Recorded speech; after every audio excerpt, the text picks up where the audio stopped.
Good evening all of you.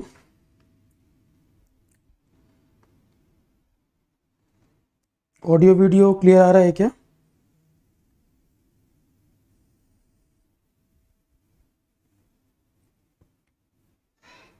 Audio video सभी को clear है? कंफर्म कर दें फिर हम आगे बढ़ें।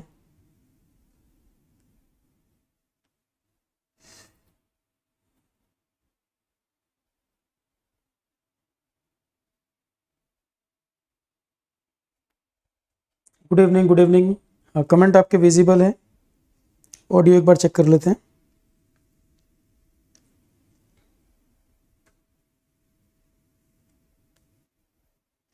ऑडियो वीडियो सभी को क्लियर है?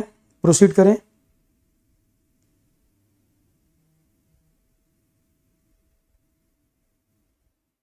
कमेंट आपके विजिबल है? बिल्कुल ठीक है।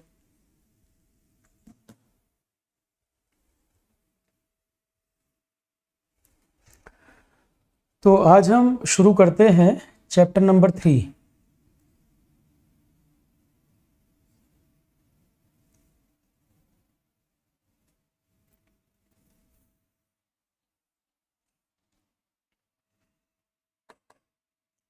तो चैप्टर नंबर 1 एंड 2 हम कवर कर चुके हैं।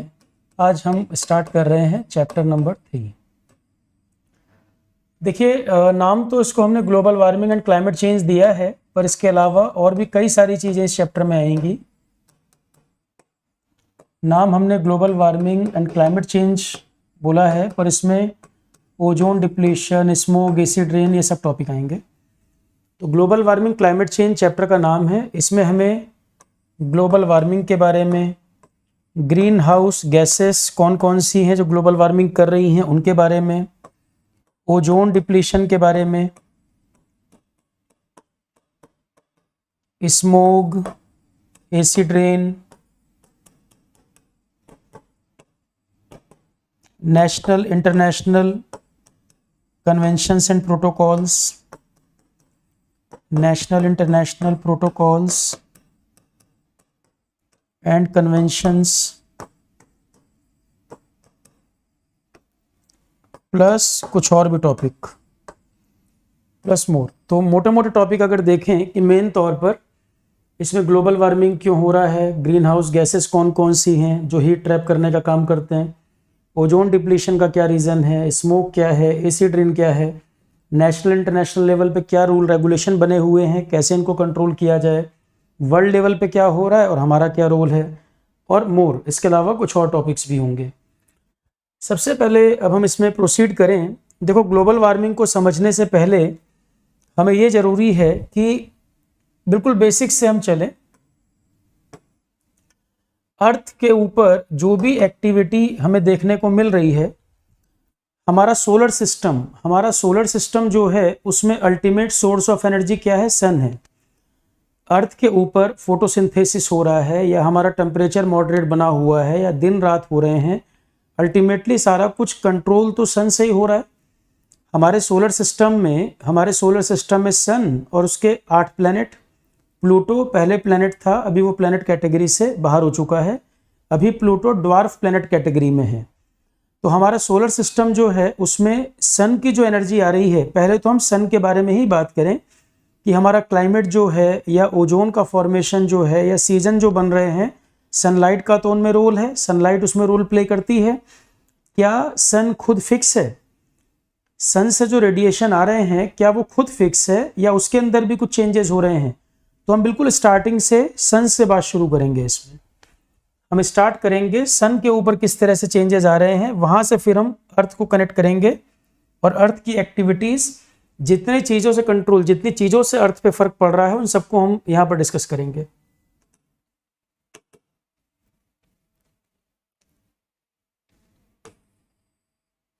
देखो, ये हमारा सोलर सिस्टम है, ये सभी लोग जान रहे हैं। सन जो है एक स्टार है, और ये सब क्या है? प्लैनेट हैं। सन स्टार है तो स्टार की अपनी लाइट होती है। जब हम साइंस एंड टेक्नोलॉजी पढ़ेंगे, स्पेस प्रोग्राम्स के बारे में पढ़ेंगे, तब तो और डिटेल में बात आएगी कि PSLV क्या होता है, GSLV क्या होता है, कौन कौन सी ऑर्बिट होती हैं। साइंस एंड टेक में तो और डिटेल में आएगा ये।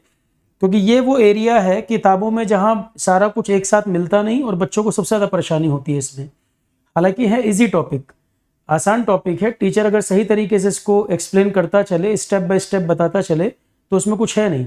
चाहे आप इन्वायरमेंट से जोड़कर देखें, चाहे आप इसको साइंस टेक्स्ट से जोड़कर पढ़ेंगे, सिंपल टॉपिक है और क्वेश्चन भी बहुत टफ नहीं होते।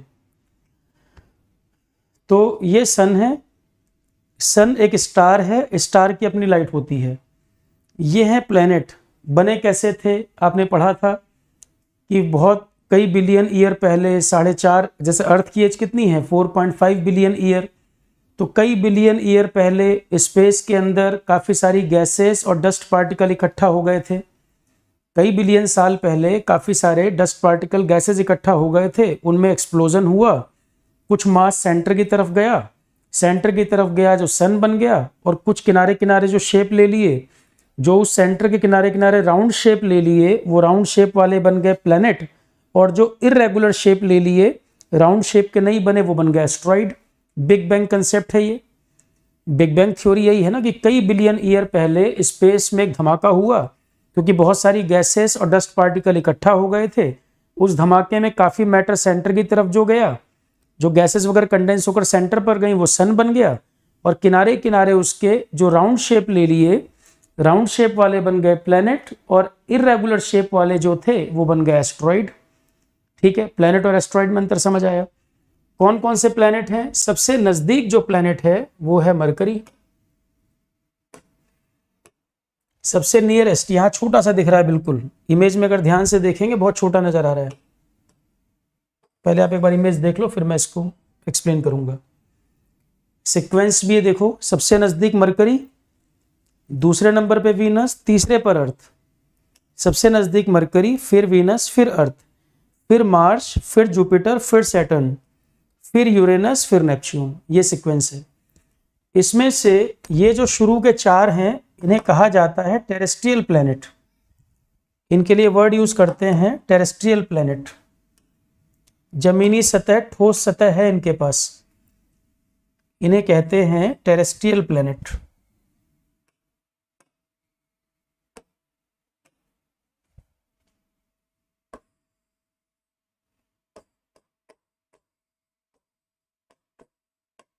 टेरेस्ट्रियल प्लैनेट्स या इनर प्लैनेट्स कह लो, और ये सब जो है ये आउटर प्लैनेट्स हैं,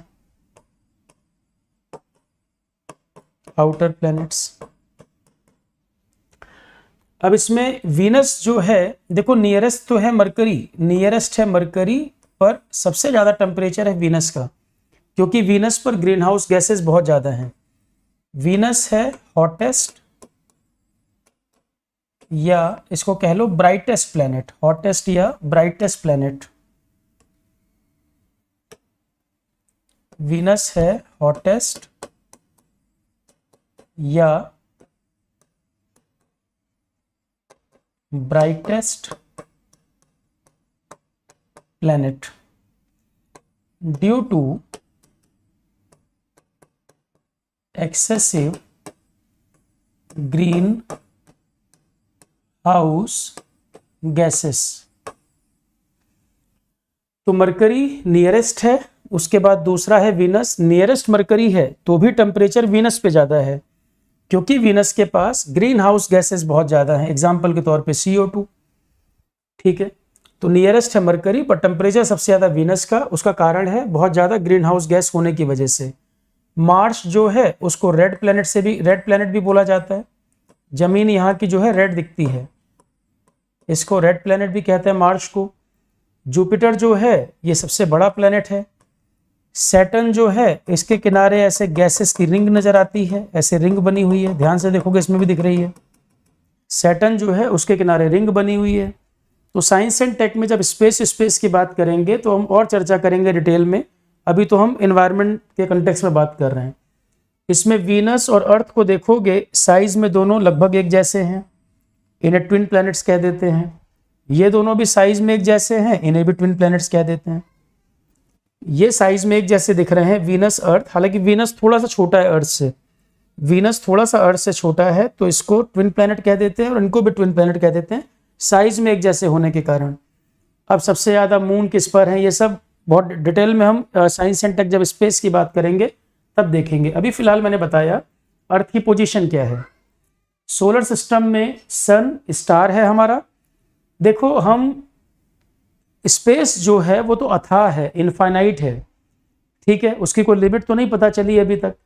उसमें कई आकाश गंगाएं हैं, कई सारी उसमें गैलेक्सीज हैं।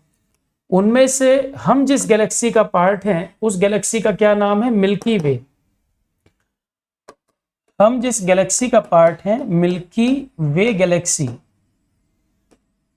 ये सभी को पता होगा। स्पेस में बहुत गैलेक्सीज हैं, अभी तो सबकी जानकारी भी नहीं है। इनफाइनाइट यूनिवर्स है, और यूनिवर्स, और मैं आपकी जानकारी के लिए बताऊं, यूनिवर्स इज कॉन्स्टेंटली एक्सपेंडिंग। अभी भी ये और बढ़ रहा है।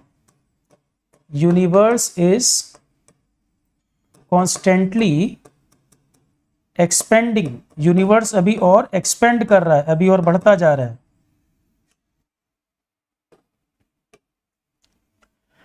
मिल्की वे गैलेक्सी में ही बहुत सी चीजें हैं।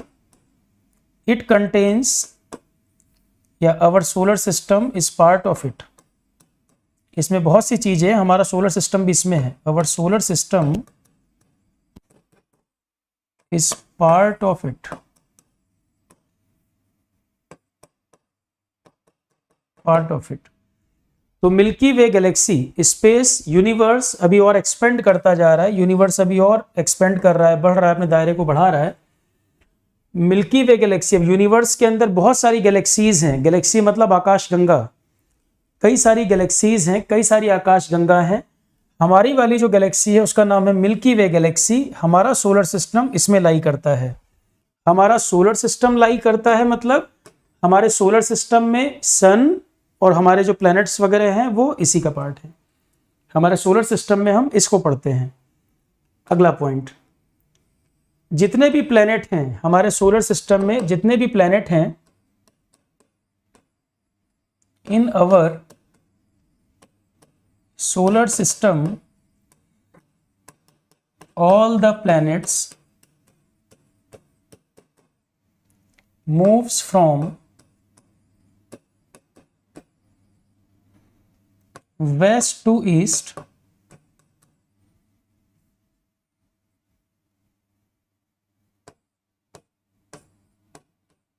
in our solar system. All the planets moves from west to east except, केवल दो को छोड़कर, except Venus and Uranus। तो हमारे सोलर सिस्टम में जितने भी प्लैनेट हैं सभी वेस्ट से ईस्ट की तरफ घूमते हैं, इंक्लूडिंग अर्थ, इंक्लूडिंग अर्थ, इंक्लूडिंग अर्थ। तो इन अवर सोलर सिस्टम सभी प्लैनेट वेस्ट टू ईस्ट घूमते हैं, वीनस यूरेनस को छोड़कर। अर्थ भी कैसे मूव कर रही है, वेस्ट से ईस्ट की तरफ। हमें सन क्या फील होता है, हमें सुबह फील होता है कि सन ईस्ट में राइज हो रहा है और वेस्ट में सनसेट हो रहा है। ऐसा लगता है ना कि सन मूव कर रहा है। सन ईस्ट में आया और वेस्ट में जाके छुप गया। सन तो कहीं नहीं जा रहा, वो अपनी जगह फिक्स। एक्चुअल में अर्थ घूम रही है उल्टा। रिलेटिव मोशन देखो, सन हमें लग रहा है ईस्ट टू वेस्ट, हम अर्थ पर बैठे हैं, सन हमें ईस्ट टू वेस्ट लग रहा है, जबकि एक्चुअल में सन फिक्स है, अर्थ घूम रही है। इसका मतलब उल्टा, जब हम वेस्ट टू ईस्ट जा रहे हैं तो सन हमें ईस्ट टू वेस्ट लग रहा है। तो अर्थ मूव कर रही है, सन नहीं। गैलीलियो चर्च, शुरू में चर्च देखो क्या, चर्च जो धार्मिक किताबें वगैरह, चर्च क्या कहता था, चर्च कहता था कि सन अर्थ का चक्कर लगा रहा है। चर्च बोलता था, चर्च की बड़ी मान्यता थी, तो वो कहता था कि सन चक्कर लगा रहा है अर्थ का। गैलीलियो ने बोला कि अर्थ चक्कर लगा रही है सन के, अर्थ किनारे घूम रही है सन के। तो चर्च की बात का विरोध हो गया, तो गैलीलियो को फांसी हो गई थी, मृत्युदंड मिला उसको।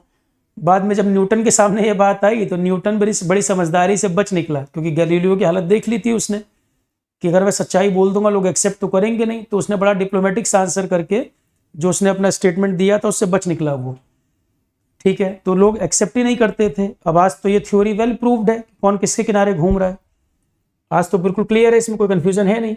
तो सोलर सिस्टम में हमारे जो भी प्लैनेट हैं वेस्ट टू ईस्ट घूम रहे हैं, इंक्लूडिंग अर्थ, वीनस यूरेनस उल्टा घूमते हैं। वीनस यूरेनस का मोशन ईस्ट से वेस्ट की तरफ है, ये उल्टा घूमते हैं। ठीक है, अब इसमें सन जो है, सन का सबसे क्लियर इमेज अभी तक का देखो, स्टेट की 4 मैटर होते हैं, 5 स्टेट हैं, 5 states of matter, 5 states of matter. Matter की 5 स्टेट आप जानते हैं, सॉलिड, लिक्विड, गैस, चौथी स्टेट है प्लाज्मा, और 5वीं स्टेट जो 20-25 साल पहले पता चली थी, Bose Einstein condensate, Bose Einstein condensate, BE condensate. ये 5 स्टेट होती है मैटर की टोटल। बोस आइंस्टीन कंडेंसेट क्या होता है, कोई बताए? बोस आइंस्टीन कंडेंसेट बताइए कोई, क्या होता है? टेक्निकल वाले हैं तो डिफाइन करें इसको, किसी को मालूम है तो। और सन इसमें से कौन सी स्टेट में है ये बता दो। सन का जो सरफेस है वो सॉलिड है कि लिक्विड है कि प्लाज्मा है कि बीई कंडेंसेट है, किस स्टेट में है ये? बीई कंडेंसेट को कोई डिफाइन करे?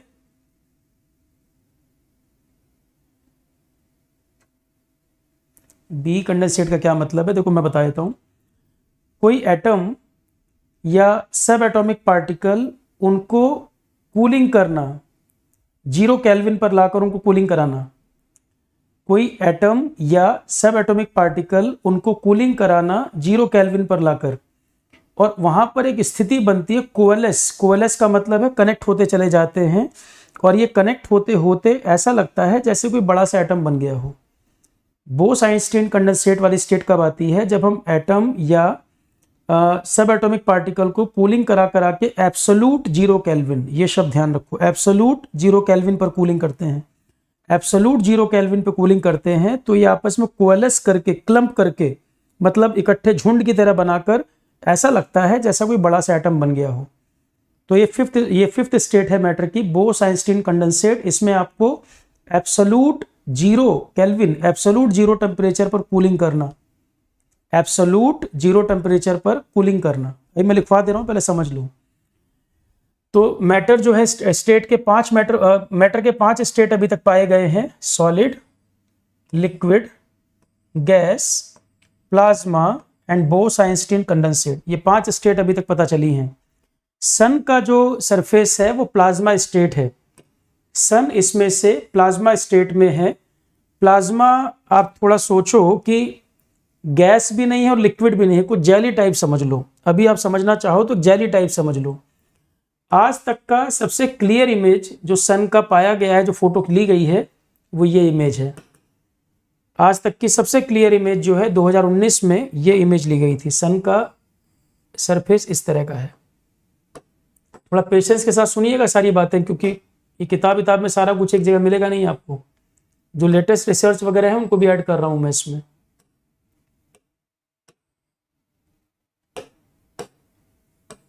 ऐसा दिख रहा है।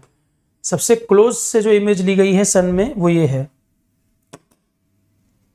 सोलर सरफेस कौन सी स्टेट है मैटर की? प्लाज्मा। तो क्या प्लाज्मा एक ही जगह टिका रहता है? यदि हम यहां पर जाकर कोई होल करें तो क्या वो होल सॉलिड, जैसे जमीन खोदते हो उसी तरह से बना रहेगा क्या? जैसे जमीन खोदी जाती है, वो एक जगह गड्ढा हो गया तो हो गया, आसपास का मैटर उस गड्ढे को नहीं भर रहा। तो यहां पर अगर आप इसको एक गड्ढा करना चाहो तो क्या वो गड्ढा वैसे ही रहेगा या आसपास की प्लाज्मा वहां को भर देगा? प्लाज्मा जो है वहां पर इकट्ठा होने लगेगा। आप इसको ऐसा समझ सकते हैं, जेली टाइप समझ लो। मतलब लिक्विड भी नहीं है, गैस भी नहीं है, इसको आप समझ सकते हैं जेली टाइप, जेली टाइप का।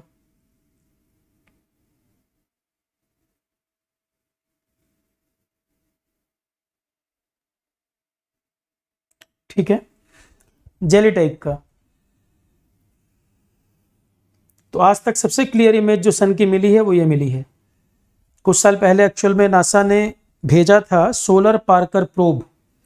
कुछ साल पहले नासा ने सोलर पार्कर प्रोब भेजा था यही सब जानकारी इकट्ठा करने के लिए, फोटो क्लियर कट भेजने के लिए। और सन के बारे में जानकारी कोई बहुत पुरानी नहीं है। अगर आप 60-70 साल पहले, 80 साल पहले पूछते तो साइंटिस्टों को नहीं पता था कि सन से जो रेडिएशन आ रही है वो फिक्स आ रही है कि वेरी कर रही हैं।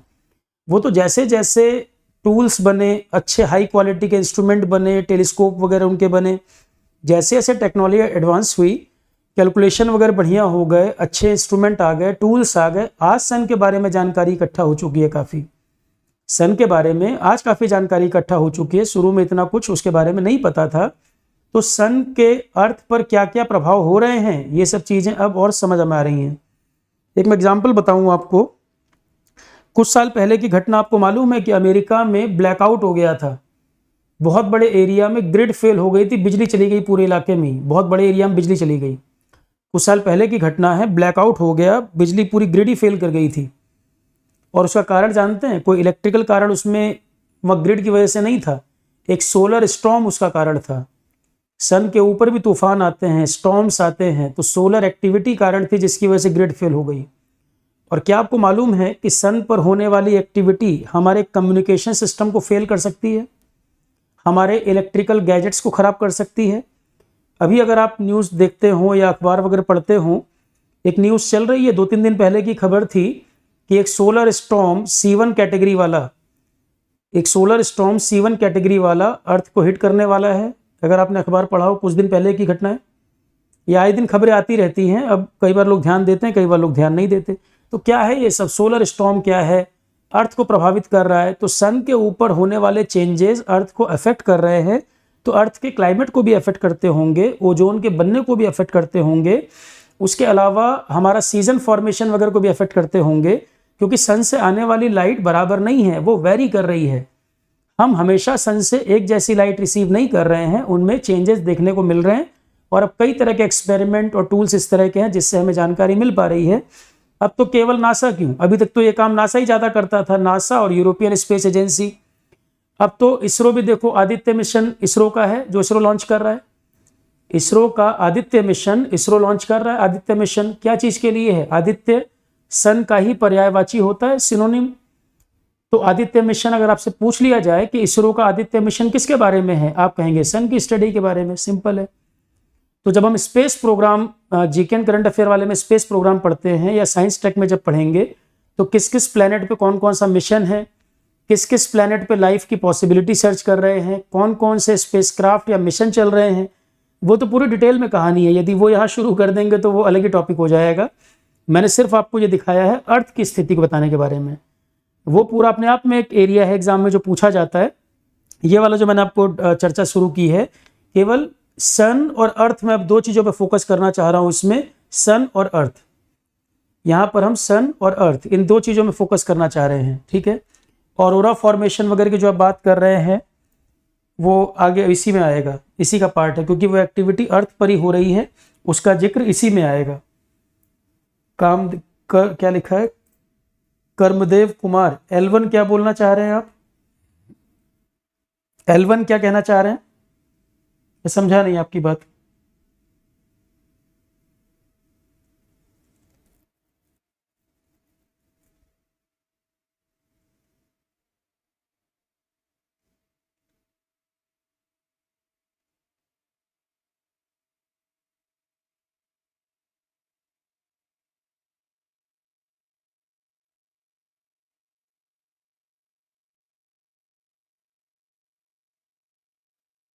L1 वर्ड का क्या मतलब कहना चाह रहे हैं, मैं समझा नहीं।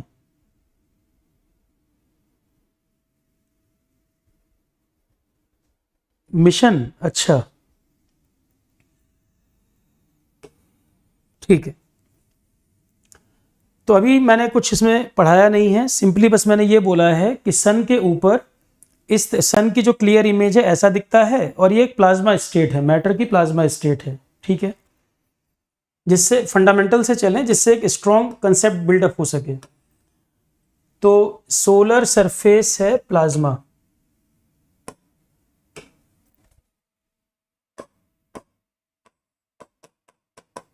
Example solar surface. Bose Einstein condensate मैंने बताया अभी आपको। एटम्स को या सब एटॉमिक पार्टिकल्स की कूलिंग करा दें एब्सोल्यूट जीरो टेम्परेचर पर, उसको कूल कर दें, एब्सोल्यूट जीरो टेम्परेचर पे कूल करेंगे तो वो एटम या सब एटॉमिक पार्टिकल क्लम्प करने लगेंगे, कोएलेस करने लगेंगे, एक के साथ अटैच होने लगेंगे और ऐसा दिखेगा जैसे कोई बड़ा मैटर बन गया हो। लिखो इसको, it is the fifth state of matter forms when atoms and या atoms or subatomic particles, atoms or subatomic particles cooled at absolute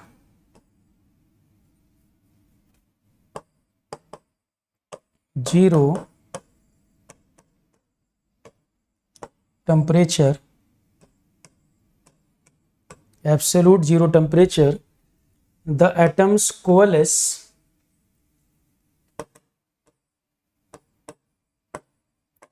these atoms or particles coalesce, coalesce का मतलब है कंबाइन करना, जुड़ना, coalesce and forms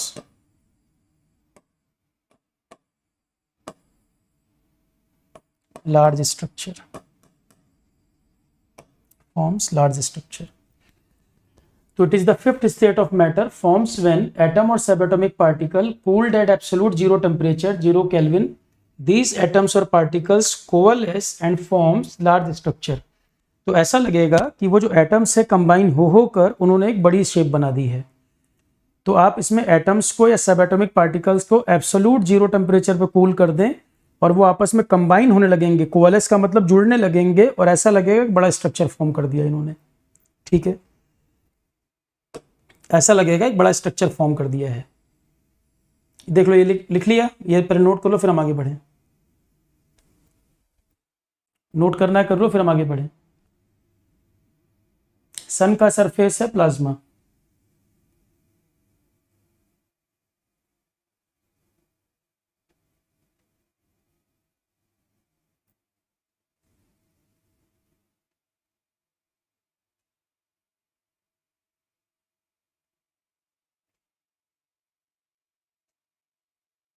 तो ये fifth matter state of matter है जो एक्सपेरिमेंटली लैब में डेवलप किया गया था। 20-25 साल पहले साइंटिस्टों ने लैब में एक्सपेरिमेंट करके इसको डेवलप किया था, देखा था कि एक फिफ्थ स्टेट मिल गई मैटर की जो उन चारों से अलग थी। आगे बढ़े।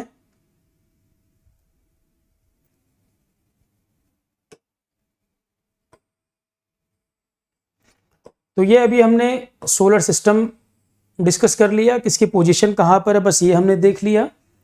ये टेरेस्ट्रियल प्लैनेट, टेरेस्ट्रियल का मतलब जिनके पास सतह है, टेरेस्ट्रियल शब्द का मतलब है जिनके पास सतह है अपनी, वो टेरेस्ट्रियल प्लैनेट। और ये बाहर वाले सब आउटर हैं, बाहर वाले सब प्लैनेट आउटर प्लैनेट बोले जाते हैं। आउटर वाले को एक और नाम से जाना जाता है जोवियन, कहीं कहीं आपको जोवियन वर्ड भी मिलेगा। आउटर प्लैनेट को एक और नाम से जानते हैं जोवियन प्लैनेट्स के नाम से, ये नाम है तो भी इसी की बात है।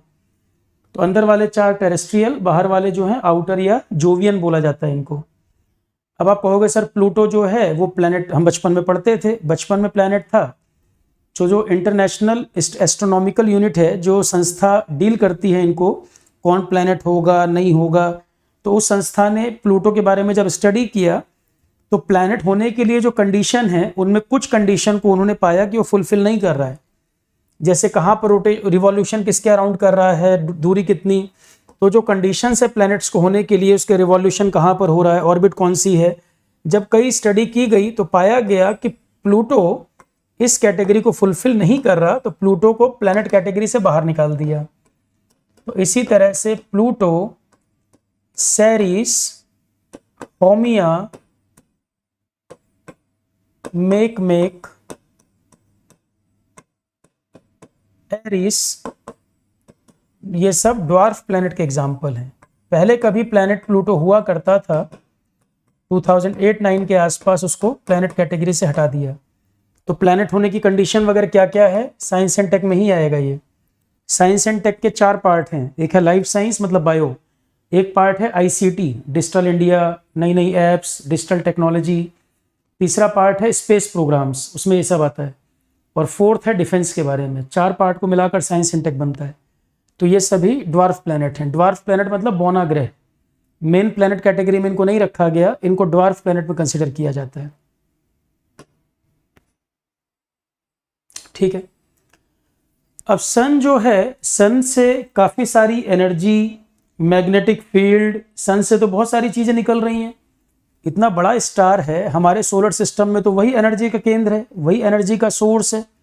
इतनी ज्यादा रेडिएशन, एनर्जी, मैटर, इतना कुछ रिलीज कर रहा है। सन अपने चारों तरफ समझ लो एक बड़ी शील्ड बना देता है, एक जाइंट गैस बबल बना देता है। सन अपने और अपने प्लैनेट के किनारे एक बड़ी शील्ड, एक बड़ा जाइंट गैस बबल तैयार कर देता है, उसको कहते हैं हीलियोस्फेयर। ये वर्ड कई बार आपने बोलचाल में, कभी अखबार में पढ़ा होगा, आंख के सामने से गुजरा होगा, पर ध्यान नहीं दिया होगा। सन और उसके प्लैनेट, तो सन से जो उसकी मैग्नेटिक फील्ड है, जो एनर्जी है, कितनी चीजें निकल रही हैं, गैस भी है उसमें। तो सन में तो बहुत सारी चीजें मौजूद हैं, रेडिएशन भी आ रही हैं। अपने चारों तरफ एक जाइंट गैस बबल तैयार करता है, उसको बोलते हैं हीलियोस्फेयर। पहले कुछ टर्म से फेमिलियर हो जाओ, फिर हम आगे बढ़ें। छोटे छोटे शब्द हैं, उनसे फेमिलियर हो जाओ, फिर हम आगे बढ़ें एक एक करके।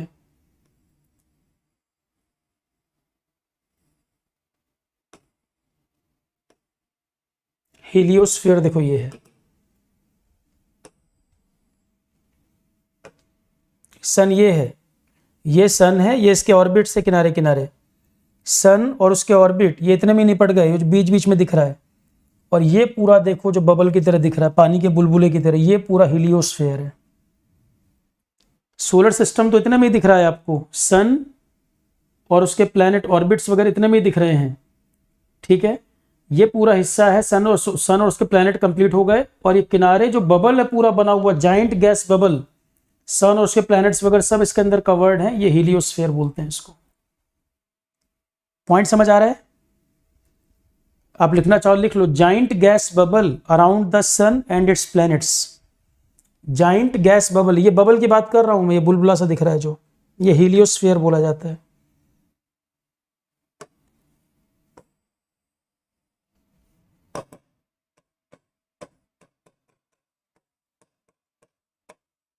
हीलियोस्फीयर, giant gas bubble around sun and its planets. बहुत बड़ा एक गैस बबल सन और प्लैनेट्स के किनारे किनारे, एक बहुत बड़ा गैस बबल सन और उसके प्लैनेट्स के किनारे किनारे, ये पूरा है हीलियोस्फीयर।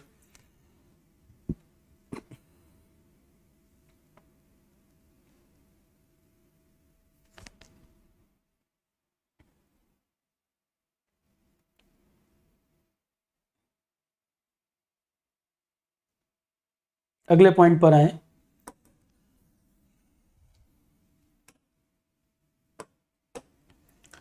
अब हम सीधे सन की बात करते हैं। ये मान लो सन है। सन का जो सरफेस टेम्परेचर है तकरीबन 5400 डिग्री सेल्सियस, कहीं कहीं आपको 6000 डिग्री तक भी लिखा होगा। मैं एक आइडिया 5400 डिग्री के आसपास लिख रहा हूँ। कहीं आपको 5800 डिग्री लिखा होगा, कहीं 6000, तो बिल्कुल एग्जैक्ट तो किसी ने नापा नहीं होगा। तो आप रेंज लिखना चाहें तो आप रेंज लिख लो 5400 से 6000 के बीच, क्योंकि एग्जैक्ट नंबर तो सही नहीं होगा। एक रेंज आप लिख सकते हो 5400 से 6000 के आसपास, चाहे तो आप इसको ऐसे लिख लें। पर जो इंटरनेशनल साइट्स वगैरह मैं फॉलो करता हूँ वहाँ ज़्यादातर ये मिलता है 5400-5800 के आसपास। आप रेंज की फॉर्म में लिखना चाहें 5400 से 6000 के आसपास लिख सकते हैं। ज़्यादातर किताबों में आपको यही रेंज मिलेगी, इसी के बीच का कोई नंबर मिलेगा। तो सन के अंदर मैग्नेटिक फील्ड है या नहीं? अब से ये बताओ, अर्थ के पास मैग्नेटिक फील्ड है या नहीं? ज़्यादातर तो इंजीनियरिंग वाले स्टूडेंट होंगे आप लोग।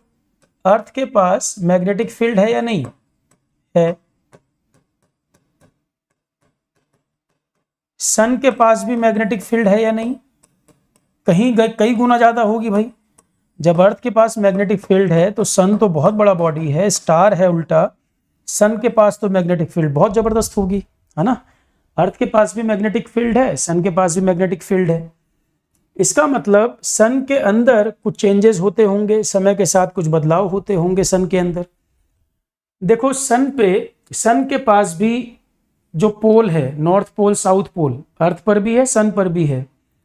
ये पोल जो होते हैं 11 साल का समय क्या होता है, नॉर्थ पोल और साउथ पोल पर कुछ एक्टिविटी घट रही है और 11 साल के बाद रिवर्स हो जाता है, रिवर्सल हो जाता है। जो उसका पूरा मोशन है सन का भी जो अपना भी मोशन होगा तो वो 11 साल के बाद रिवर्स हो जाते हैं पोल। नॉर्थ वाला हो जाता है साउथ पोजीशन पे, साउथ वाला हो जाता है नॉर्थ पोजीशन पे। पोल की शिफ्टिंग होती है। ये कुछ नई सी बात आपको सुनने को मिल रही होगी। तो सन जो है, सन 11 साल में वो जो आज उसकी पोजीशन है नॉर्थ पोल साउथ पोल, अगले 11 साल में नॉर्थ वाला साउथ पोल की तरफ चला जाएगा, साउथ वाला नॉर्थ की तरफ चला जाएगा। तो जो ये शिफ्टिंग हो रही है पोल की 11 साल में, आज जो पोजीशन है नेक्स्ट 11 ईयर में वो पोल इंटरचेंज हो जाते हैं, नॉर्थ वाला साउथ की तरफ हो जाता है, मूवमेंट के दौरान साउथ वाला नॉर्थ की तरफ हो जाता है। तो इतना बड़ा स्टार अगर उसमें पोल की शिफ्टिंग हो रही है और मैटर इतना सारा भरा हुआ है प्लाज्मा, तो कुछ एक्टिविटी होना लाजमी है, कुछ एक्टिविटीज तो होती होंगी जब इतना मूवमेंट हो रहा है। इतना जब मूवमेंट हो रहा है तो कोई एक्टिविटी उसके अंदर होती होंगी, सही गलत। पूरा एक साइकिल 22 साल का होता है। किताबों में तो हालांकि बहुत डिटेल में ये मिलेगा नहीं, साइट वगैरह भी आप देखोगे इंटरनेशनल वगैरह में तो उसमें आपको मिलेगी 11 ईयर की एवरेज साइकिल। वो 11 ईयर की जो एवरेज साइकिल लिखते हैं वो आज की कंडीशन में कि जो नॉर्थ पोल है साउथ पोल है, इसको मानते हुए कि एक fix position north pole south pole ये 11 ईयर तक मेंटेन रहेगा। नेक्स्ट 11 ईयर में नॉर्थ वाला साउथ हो जाएगा, साउथ वाला नॉर्थ हो जाएगा। तो टोटल साइकिल अगर जोड़ेंगे तो कितना बनेगा, 22 ईयर्स।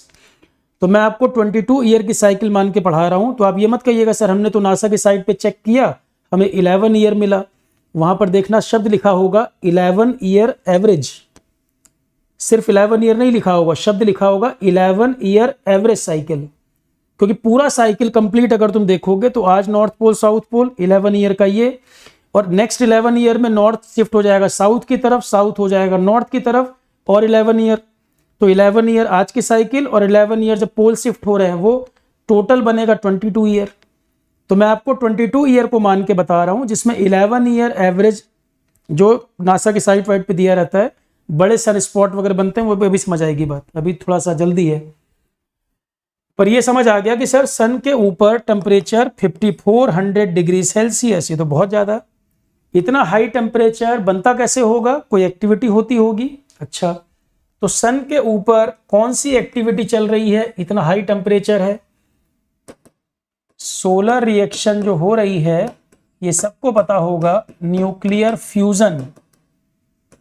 सोलर रिएक्शन हो रही है, न्यूक्लियर फ्यूजन प्रोसेस। फ्यूजन में क्या होता है, कंबाइन होना या टूटना।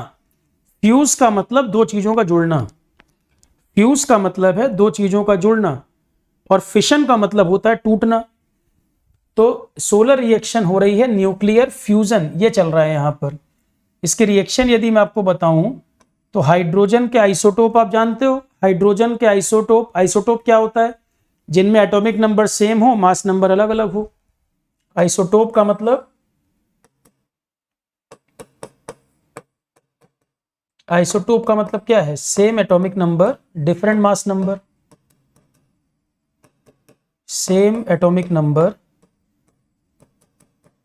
Different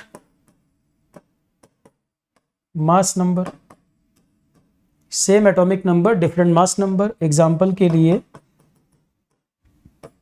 protium, deuterium,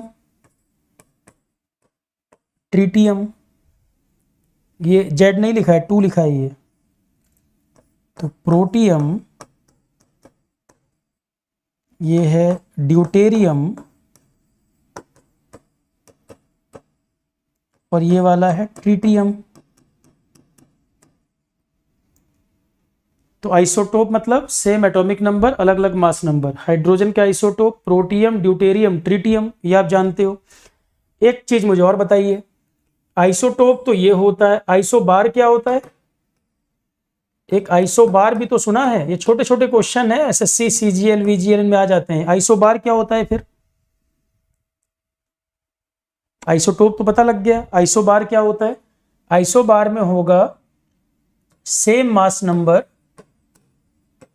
same mass number but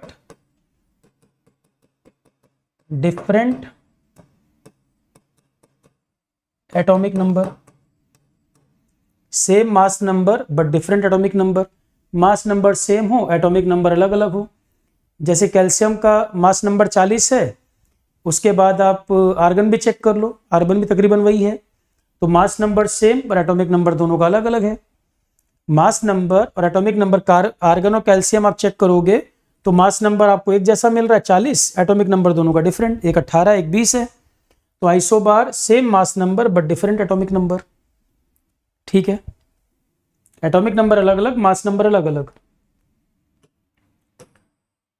अब इसमें जो ड्यूटेरियम ट्रीटियम दिख रहा है, सन के अंदर यही रिएक्शन चल रही है। सन के अंदर ड्यूटेरियम और ट्रीटियम, सन के अंदर ड्यूटेरियम और ट्रीटियम रिएक्ट कर रहे हैं और इस रिएक्शन से बन रहा है हीलियम 2 4।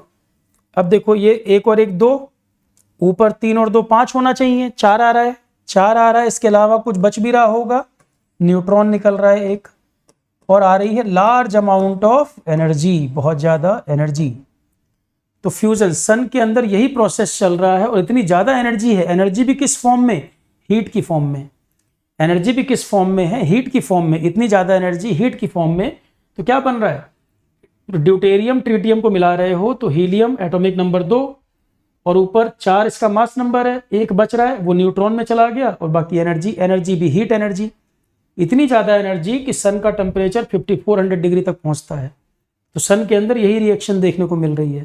फ्यूजन का मतलब क्या? 2 एटम कंबाइन करके हीलियम बन गए हैं, 2 एटम कंबाइन किए हैं और हीलियम बना है। आइसोबार मैंने बोला तो शाश्वत, कैल्शियम आर्गन एग्जाम्पल। यार बिल्कुल 5th क्लास के बच्चे की तरह बिहेव मत करो, यहां लिख लो ना, मैंने बोल तो दिया है। मैं अभी फिजिक्स केमिस्ट्री नहीं पढ़ा रहा हूं, मैंने एग्जाम्पल के तौर पे केवल बोला है। कैल्शियम और आर्गन एग्जाम्पल लिख लो। तुम्हें ये लग रहा होगा सर को पता नहीं याद है कि नहीं। कैल्शियम 20 एटॉमिक नंबर होता है, आर्गन 18 होता है, मास नंबर 40। डाउट होगा पता नहीं सर को एटॉमिक नंबर याद है कि नहीं, सर ने लिखा नहीं है, क्या पता भूल गए हो। ये आइसोबार का कंसेप्ट हो गया, एटॉमिक नंबर अलग अलग, मास नंबर सेम। पर बात तो सही है, हर चीज लिखते हैं तो ये क्यों नहीं लिख रहे हैं आप? ये भी लिखिए, पॉइंट तो सही है। देखो तो सन के अंदर ये प्रोसेस हमें देखने को मिल रही है जो कि फ्यूजन की प्रक्रिया है, जिस वजह से 5400 डिग्री तक टेम्परेचर, 5400 डिग्री टेम्परेचर सन के सरफेस पे बना हुआ है। ठीक, अगला पॉइंट, न्यूक्लियर फ्यूजन और कहां देखने को मिलता है? न्यूक्लियर फ्यूजन, इसका एग्जाम्पल है सोलर रिएक्शन और ये यूज होता है हाइड्रोजन बॉम्ब में। हाइड्रोजन बॉम्ब का जो कंसेप्ट है वो भी इसी पर आधारित है। जबकि फिशन प्रक्रिया, न्यूक्लियर फिशन का जो प्रोसेस है ये आपको देखने को मिलेगा न्यूक्लियर रिएक्टर में। न्यूक्लियर रिएक्टर में होती है controlled chain reaction, controlled chain reaction, और आपको देखने को मिलेगा न्यूक्लियर बॉम्ब में। इन दोनों में फिशन प्रोसेस होता है, मतलब ब्रेकडाउन। फिशन का मतलब है ब्रेकडाउन। इसमें होता है uncontrolled chain reaction, uncontrolled chain reaction. Fission process का मतलब है ब्रेकडाउन, टूटना।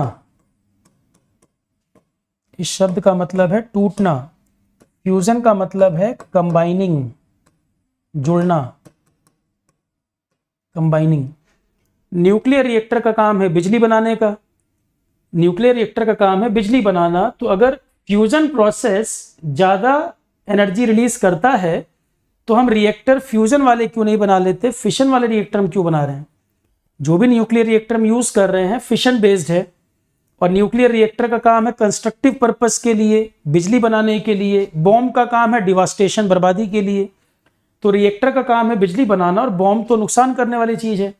तो रिएक्टर बिजली बनाएगा, इससे कहीं ज्यादा एनर्जी फ्यूजन प्रोसेस देता है।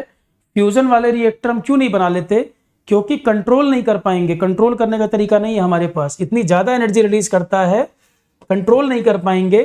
पर एक प्रोजेक्ट जो 2007 से चल रहा है ITER, आगे डिटेल में आएगी इसके बारे में बात। एक प्रोजेक्ट ITER चल रहा है काफी समय से, फ्यूजन बेस्ड रिएक्टर बनाने के बारे में ही।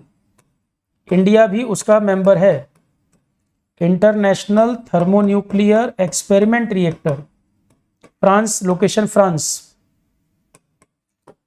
फ्रांस में ये प्रोजेक्ट चल रहा है ITER, international thermonuclear experiment reactor. Fusion based reactor बनाने का ही प्रोग्राम है ये, फ्यूजन रिएक्टर बनाने का ही प्रयास किया जा रहा है ITER। इंडिया भी पार्ट है इसका, अभी तक बना नहीं है, क्योंकि फ्यूजन रिएक्टर का सबसे बड़ा प्रॉब्लम है कंट्रोल नहीं कर पाएंगे, इतनी ज़्यादा एनर्जी कंट्रोल नहीं हो पाएगी। तो इसीलिए प्रोजेक्ट चल रहा है जहां पर कैसे कंट्रोल किया जाए, कैसे इस ऑप्शन को देखा जाए, इस पर वर्क हो रहा है। ठीक है, फिशन फ्यूजन की एक इमेज दिखा देता हूं मैं, फिर आगे बढ़ें। छोटे छोटे शब्द जो बीच बीच में आ रहे हैं, कम से कम उनका ABCD पता रहे कि फिशन फ्यूजन का मतलब क्या है। ITER प्रोजेक्ट फ्रांस में चल रहा है, 7 कंट्री का ज्वाइंट प्रोजेक्ट है, इंडिया भी मेंबर है। आगे जब एनर्जी का टॉपिक आएगा, न्यूक्लियर की बात करेंगे, तब ये डिस्कस भी होगा।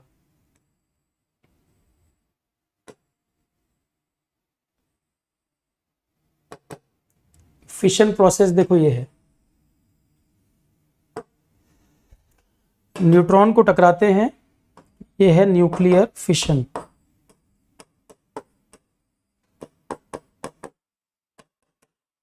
फिशन, फिशन देखो टूट रहा है यहां पर। तो न्यूट्रॉन यूरेनियम 235 से रिएक्ट कर रहा है, थोड़ी देर के लिए यूरेनियम 236 बना रहा है, जो कि अनस्टेबल है, और ये 2 हिस्सों में टूट जा रहा है, क्रिप्टन में, बेरियम में, और 3 न्यूट्रॉन और दे रहा है, प्लस एनर्जी दे रहा है।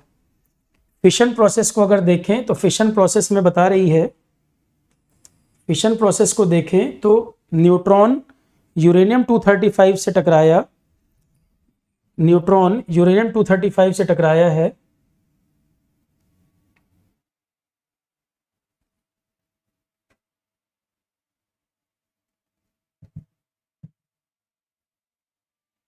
न्यूट्रॉन यूरेनियम 235 से टकराया, इसके बाद यूरेनियम 236 बनाया थोड़े समय के लिए, जो अनस्टेबल है, और ये यूरेनियम 236 ब्रेक होकर 2 अलग अलग चीज़ों में टूट गया है, क्रिप्टन में और बेरियम में। साथ में एनर्जी रिलीज किया, और 3 न्यूट्रॉन और आ गए इसमें से। ये 3 न्यूट्रॉन जो आए हैं, अब ये और आगे जाएंगे, औरों को ब्रेक करेंगे। एक न्यूट्रॉन ने 3 बनाए, अब ये 3 आगे जाके फिर से ब्रेक करने का काम करेंगे। तो जो एक न्यूट्रॉन टकराया है, एक न्यूट्रॉन जो टकराया उसने 3 न्यूट्रॉन बनाए, अब यहाँ पर 3 टकरा रहे हैं, तो ये 9 बनाएंगे। 1 से निकला 3, 3 से निकले 9, 9 से बनेंगे 27, रिएक्शन चलती जाएगी। तो ये रिएक्शन तो फिर रुकेगी ही नहीं, इसीलिए कंट्रोल करने के लिए आपको यहाँ पे कंट्रोल रॉड्स और मॉडरेटर यूज करना पड़ता है। फिशन प्रोसेस में एक न्यूट्रॉन टकराया, 3 न्यूट्रॉन बने, अब ये 3 जाएंगे और यूरेनियम 235 के एटम है उनसे टकराएंगे, फिर से ये रिएक्शन देंगे, और 3 न्यूट्रॉन, एक न्यूट्रॉन से 3, 3 से 9, 9 से 27 चलता रहेगा। तो ये रिएक्शन कंट्रोल कैसे, न्यूक्लियर बॉम्ब में तो कंट्रोल नहीं करते, पर न्यूक्लियर रिएक्टर में तो कंट्रोल करोगे। तो न्यूक्लियर रिएक्टर में कंट्रोल करने के लिए क्या यूज करते हैं, जो एडिशनल न्यूट्रॉन है उनको एब्जॉर्ब करने के लिए कंट्रोल रॉड, और न्यूट्रॉन की स्पीड को कम करने के लिए मॉडरेटर डाला जाता है। एक लाइन यहां पर मैं लिख देता हूं, आगे जब एनर्जी की बात होगी, न्यूक्लियर आएगा टॉपिक वहां। न्यूक्लियर रिएक्टर में in nuclear reactor, chain reaction can be controlled by moderators and control rods. Moderator slow down speed of neutrons. Control rods absorb additional neutrons. जो ज़्यादा से ज़्यादा न्यूट्रॉन्स आते जा रहे हैं उनको ये एब्जॉर्ब करता है। तो मॉडरेटर का काम है इस न्यूट्रॉन की स्पीड को स्लो डाउन करना, कंट्रोल रॉड का काम है एडिशनल न्यूट्रॉन को एब्जॉर्ब करना। तो मॉडरेटर के तौर पर एग्जाम्पल आप यूज़ करते हो heavy water, beryllium oxide, heavy water, beryllium oxide, इसके अलावा ग्रेफाइट। D2O क्या है? Heavy water.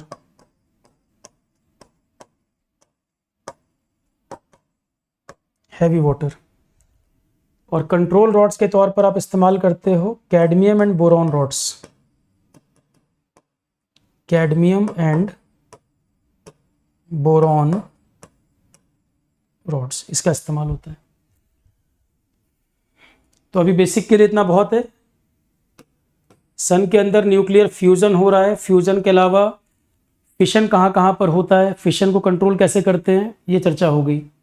वापस अब आते हैं सन के ऊपर। तो सन में चल रहा है fusion, nuclear reactor, nuclear bomb में फ्यूजन। किसमें क्या हो रहा है थोड़ा बहुत आइडिया आपको लग गया यहां से।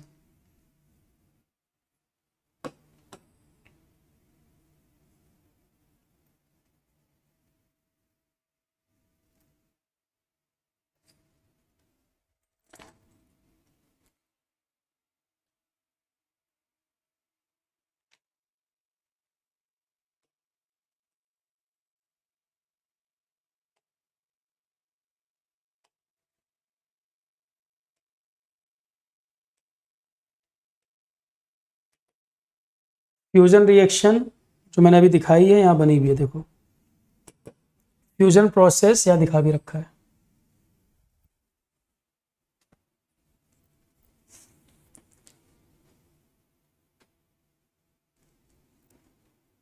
हैवी वाटर D2O,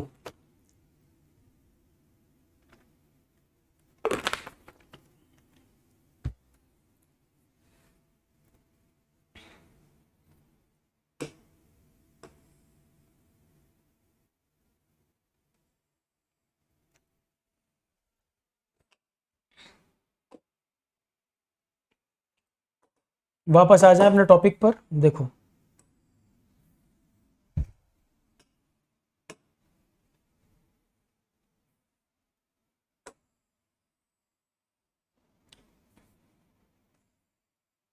ये मान लेते हैं सन है, सरफेस का टेम्परेचर अराउंड 5400 डिग्री सेल्सियस, लगभग इतना टेम्परेचर है सरफेस का। ये पूरा प्लाज्मा स्टेट में है, मैटर की प्लाज्मा स्टेट है, यहाँ तक हम पढ़ चुके। सन के अंदर 22 ईयर का फुल साइकिल 22 ईयर का, पर हम इसमें से 11 ईयर कंसीडर कर रहे हैं जब तक पोल की शिफ्टिंग नहीं होती उसमें। भाई सन के अंदर भी मैग्नेटिक फील्ड है, सन के अंदर भी बहुत सारी एनर्जी है, उसका सरफेस भी कोई सॉलिड नहीं है, तो पोल शिफ्टिंग होती है वहां पर। 11 साल के बाद, शुरू में 11 साल में एक स्थिति रहेगी, नेक्स्ट 11 ईयर में पोल शिफ्ट हो जाएगा, नॉर्थ हो जाएगा साउथ पोल की तरफ, साउथ हो जाएगा नॉर्थ पोल की तरफ। पोल शिफ्टिंग सन पर होती है। तो पूरा साइकिल है 22 ईयर का, पर हमारा फोकस 11 ईयर साइकिल के ऊपर है। हम 11 ईयर को ऑब्जर्व कर लेंगे कि जब एक सिचुएशन है, जब तक पोल शिफ्टिंग नहीं हुई है, हम उस समय बात कर ले रहे हैं। ठीक, देखा जाता है कि सन पर कहीं कहीं किसी सन के हिस्से में मैग्नेटिक फ्लक्स टाइम के साथ बढ़ने लगता है। हम मान लेते हैं कि इस हिस्से में मैग्नेटिक फ्लक्स इंक्रीज कर रहा है। सन के ऊपर जो चीज़ें हैं, जिस तरह की कंडीशन है, जैसा उसका कोर है, ये ऑब्जर्व किया गया कि 11 ईयर एवरेज साइकिल में किसी किसी पार्ट में मैग्नेटिक फ्लक्स टाइम के साथ बढ़ने लगता है। मैग्नेटिक फ्लक्स टाइम के साथ बढ़ने लगता है, जो कि एक स्ट्रॉन्ग मैग्नेटिक फील्ड डेवलप करता है कुछ हिस्से में। इधर की मैग्नेटिक फील्ड, इस हिस्से की मैग्नेटिक फील्ड अपने सराउंडिंग से भी ज़्यादा हो जाती है। इस हिस्से की मैग्नेटिक फील्ड अपने सराउंडिंग से भी ज़्यादा हो जाती है। बहुत हाई मैग्नेटिक फील्ड है यहाँ पर, और अपने सराउंडिंग से ज़्यादा मैग्नेटिक फील्ड हो गई है। इतनी ज़्यादा मैग्नेटिक फील्ड हो जाती है कई बार कि सडनली बहुत ज़्यादा मैटर, बहुत ज़्यादा एनर्जी रिलीज कर देता है इस हिस्से से। जैसे आप सोचो कि कोई आग का गोला था और उसमें इतनी हीट इकट्ठी हो गई, इतनी पावर इकट्ठी हो गई कि एक हिस्से से फट के आग बाहर निकल रही है, ऐसे कि एक हिस्से से आग जो है प्रेशर की वजह से निकल के बाहर भाग रही हो। ठीक है, तो कहीं कहीं पर मैग्नेटिक फ्लक्स टाइम के साथ बढ़ने लगता है। 11 ईयर एवरेज साइकिल अभी हम कंसिडर कर रहे हैं, कभी इधर होगा, कभी ये ऐसा इधर होगा, कभी यहाँ पर होगा, क्योंकि सन कोई सॉलिड सरफेस तो है नहीं, हमेशा एक जगह होगा ऐसा नहीं है। क्या एक ही जगह पर होगा? ऐसा भी नहीं, कई भी हो सकते हैं, एक साथ 3-4 जगह पर भी ऐसा हो सकता है। तो कभी यहाँ, कभी यहाँ, कभी एक साथ 3-4 ऐसी एक्टिविटी बनती है। कहीं कहीं मैग्नेटिक फ्लक्स टाइम के साथ बढ़ने लगता है, बहुत स्ट्रॉन्ग मैग्नेटिक फील्ड डेवलप करता है। इतनी स्ट्रॉन्ग मैग्नेटिक फील्ड डेवलप हो जाती है जैसे लगता है कोई मैटर, कोई आग का गोला जैसे यहाँ से निकल के बाहर भाग रहा हो, इतनी एनर्जी के कारण। उसे बोलते हैं सोलर फ्लेयर। और जब इतनी एनर्जी एक जगह से रिलीज होगी, क्या सोलर स्टॉर्म आएगा? सूर्य पे तूफान आएगा? सोलर स्टॉर्म के कई कारण हैं, उसका एक कारण सोलर फ्लेयर का बनना भी है। सोलर फ्लेयर बनते हैं तब भी सोलर स्टॉर्म आता है। एक कोरोना मास इजेक्शन एक चीज होती है तो भी सोलर स्टॉर्म आता है। सोलर विंड जो होती हैं वो भी कारण बनती हैं स्टॉर्म्स का। तो सोलर स्टॉर्म कोई एक चीज से जुड़ा हुआ नहीं है, वो कई अलग अलग फैक्टर की वजह से हो सकता है। तो इतनी स्ट्रॉन्ग मैग्नेटिक फील्ड हो गई है यहाँ पर, जैसे कोई मैटर टूट के यहाँ से बाहर भाग रहा है, दैट इज सोलर फ्लेयर। अब इसमें बहुत ज़्यादा एनर्जी, बहुत स्ट्रॉन्ग रेडिएशन, मैटर, कई चीज़ें इसके अंदर रिलीज हो रही हैं, ऐसा दिखता है। ध्यान से कहानी की तरह सुनना, अभी लिखना मत, कुछ लिखाऊंगा मैं अलग से। सोलर फ्लेयर कैसा दिखता है? इस तरह का।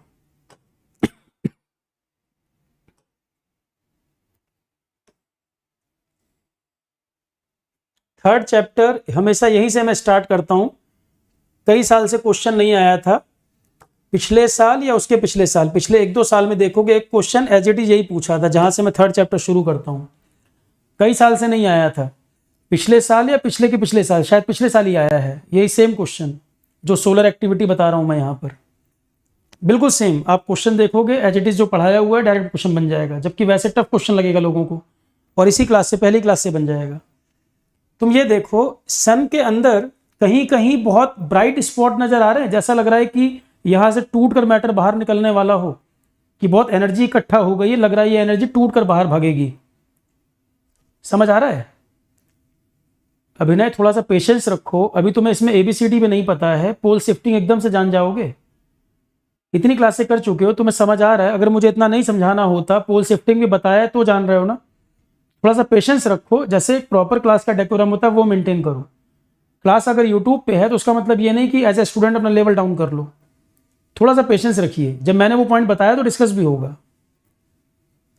जितनी जानकारी साइंटिस्टों को मिल चुकी है, जितने डाटा अवेलेबल हैं, वो डाटा मैं सब बता दूंगा आपको। तो सन के ऊपर ये देख रहे हो आप कि कहीं कहीं बहुत ब्राइट स्पॉट नजर आ रहे हैं। मैंने आपको पहले भी बोला, शुरू में हिंट मैंने दिया है, सन के ऊपर भी मैग्नेटिक फील्ड है, सरफेस उसका सॉलिड नहीं है, प्लाज्मा है, शिफ्टिंग के लिए कई फैक्टर काम करते हैं, पर अभी नहीं समझ आएगी वो बात। तो अगर इस पॉइंट को नजर डालो, इस पॉइंट को देखो, इस पॉइंट को देखो, इस पॉइंट को नजर डालो, अलग अलग हिस्से देखो अगर, तो बिल्कुल ब्राइट स्पॉट नजर आ रहे हैं। जैसे ये हिस्सा है, ये हिस्सा है, यहाँ पर, ये तो देखते ही बता दोगे सर बाकी सरफेस की तुलना में ये बड़ा ब्राइट सा दिख रहा है। ऐसा लग रहा है कि यहाँ से मैटर जैसे झोला भरा हो, झोले में आग भरी हो, और वो आग प्रेशर के कारण कहीं से बाहर निकल के भागने वाली हो।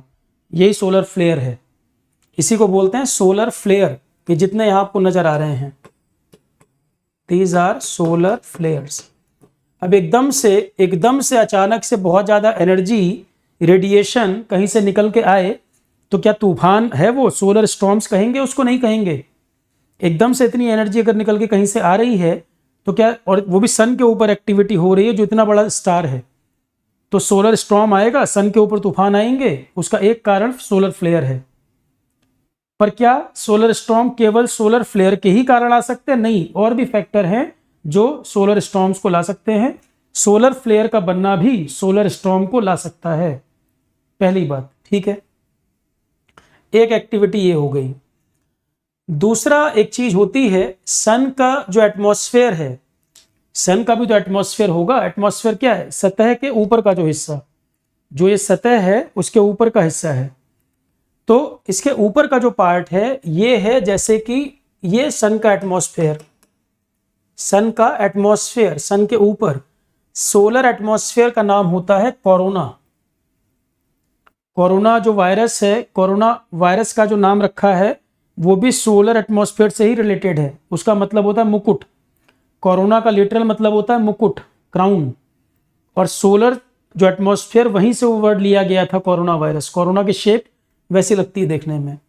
तो सोलर फ्लेयर, अब सन के एटमॉस्फेयर में क्या होता है, यहां से जो गैसेस, बहुत ज्यादा गैसेस कई बार रिलीज करती हैं। सोलर फ्लेयर से अलग कहानी है, कई बार गैसेस बहुत ज्यादा रिलीज होती हैं सन से, और यहां पर अब सन के ऊपर एक क्लोज ऐसे मैग्नेटिक फील्ड बनी है, मान लो ऐसे क्लोज मैग्नेटिक फील्ड बनी है, और गैसेस यहां पे इकट्ठा हो गई, बबल सा बन गया। ऐसा गैसेस बहुत ज्यादा इकट्ठा हो गए, बबल सा बन गया, तो यहां से भी एनर्जी रिलीज होती है। इसको बोलते हैं सोलर एटमॉस्फेयर में होने वाली activity corona mass ejection, CME इसको कहा जाता है, कोरोना मास इजेक्शन। यहां से भी देखो काफी एनर्जी, गैस वैस रिलीज हो रही है। तो सोलर फ्लेयर अलग चीज है, कोरोना मास इजेक्शन अलग चीज है। सरफेस से जो चीज टूट के अलग हो रही, सरफेस पर जो हो रहा है सोलर फ्लेयर बन रहा है। सन के एटमॉस्फेयर में जो गैसेज इकट्ठा हो गई हैं, एनर्जी, यहां से magnetic field energy, matter release हो रहा है, वो कोरोना मास इजेक्शन है। जैसे यहां से मैटर बह जा रहा हो, जैसे यहां से मैटर इकट्ठा होकर निकल जा रहा हो। सोलर फ्लेयर अलग चीज है, कोरोना मास इजेक्शन अलग चीज है। सोलर फ्लेयर आपको सन के सरफेस पर दिख रहा है, कोरोना मास इजेक्शन सन के एटमॉस्फेयर में दिख रहा है। दोनों अलग अलग चीजें हैं। इसके कारण भी सोलर स्टॉर्म आ सकता है। इतनी एनर्जी, इतनी रेडिएशन आ रही है, और यहां पर भी बहुत सारी गैसेस, एनर्जी, मैग्नेटिक फील्ड इकट्ठा है, ये भी सोलर स्टॉर्म को ला सकता है। तो सोलर स्टॉर्म को लाने का एक कारण तो सोलर फ्लेयर है, एक कारण कोरोना मास इजेक्शन है। उसके अलावा मैग्नेटिक फील्ड वगैरह इतनी वेरी कर रही है सन के ऊपर, सोलर विंड भी चलती हैं, सोलर विंड। और सोलर विंड चलेंगी तो क्या है, सन पे आग है, उस आग को अपने साथ यहां वहां मूव करा रही हैं। सोलर विंड जो है वो भी सोलर स्टॉर्म ला सकती हैं। तो सोलर स्टॉर्म आने के कई कारण हैं। एक मैंने बताया सोलर ये फ्लेयर, एक बताया कोरोना मास इजेक्शन, एक बताया सोलर विंड। ये कई रीजन बनते हैं सोलर स्टॉर्म्स आने के। तो सोलर फ्लेयर ऐसा दिखता है, कोरोना मास इजेक्शन कैसा दिखेगा। एक अभी नासा ने बड़ी क्लियर इमेज भेजी है कुछ दिन पहले ही, अपने साइट पे उन्होंने डाला था, रुको मैं दिखा रहा हूं। कोरोना मास इजेक्शन की बहुत क्लियर पिक्चर दिखाई है। ये वाली आजकल न्यूज में भी देख रहे होगा, ये इमेज अगर आई होगी, कुछ दिन पहले देखा होगा तो। नासा ने अभी जल्दी ये फोटो खींची है। ये सन है, और सन के एटमॉस्फेयर में देखो ऐसा लग रहा है पैराशूट सा बन रहा है। ये सन है, और सन के एटमॉस्फेयर में ऊपर ऐसा लग रहा है जैसे पैराशूट बन रहा हो। ये कोरोना मास इजेक्शन है, सोलर फ्लेयर से अलग चीज है। सोलर फ्लेयर तो ये है जो सन के सरफेस पर हो रहा है, यहां सन के सरफेस पर ये जो ब्राइट स्पॉट दिख रहे हैं, ये सोलर फ्लेयर है। एटमॉस्फेयर में जो गैसेज ऐसे इकट्ठा हो रही हैं, ये कोरोना मास इजेक्शन है। यहां और क्लियर दिख रहा है, देखो ये CME है।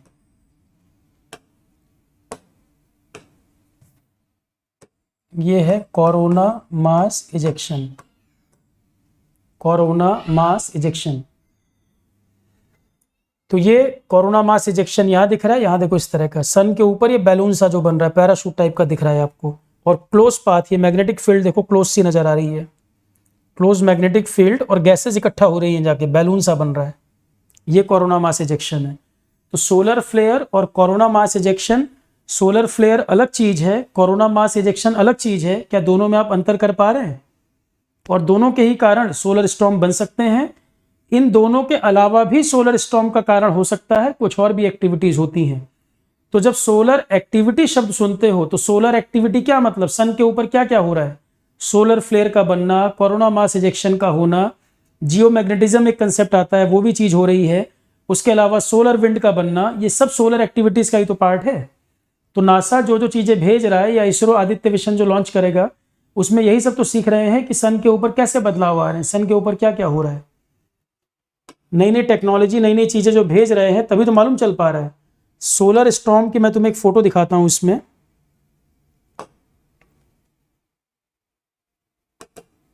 इस तरह का, जैसे ये सोलर स्टॉर्म है। तो सोलर स्टॉर्म सोलर फ्लेयर से भी आ सकता है, कोरोना मास इजेक्शन से भी आ सकता है। ये सोलर स्टॉर्म है, देखो ऐसा लग रहा है पूरा आग का तूफान उठ रहा है यहां पर, ये हिस्सा कुछ समझ आ रहा है, ये पूरा पोर्शन देखो।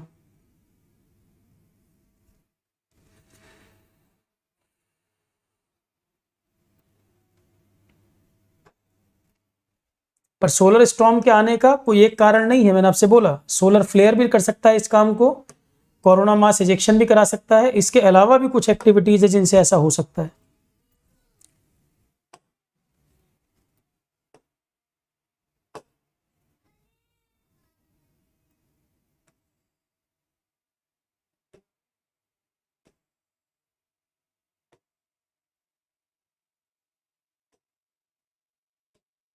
कोरोना मास इजेक्शन एक इमेज ये भी देख सकते हैं,